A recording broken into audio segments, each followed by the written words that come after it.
धर्म का साथी ईश्वर है,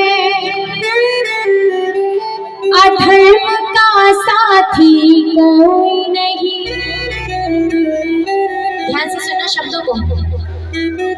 धर्म का साथी ईश्वर है, अधर्म का साथी कोई नहीं।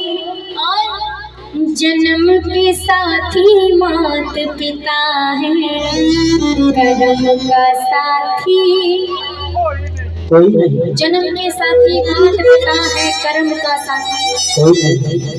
बड़े प्यारे शब्द हैं भजन में, बड़ा ध्यान पूर्वक सुनिए। मीठी मीठी तालियों का साथ देते हुए।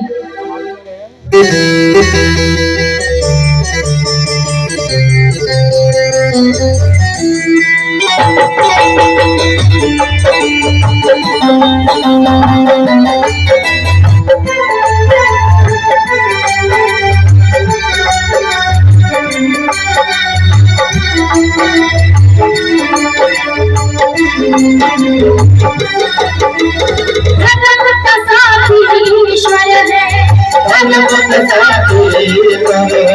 अधर्म का साथी जन्म के साथी मात पिता है, जन्म के साथी मात पिता है, कर्म का साथी कोई नहीं। जन्म के साथी मात पिता है, कर्म का साथी कोई नहीं।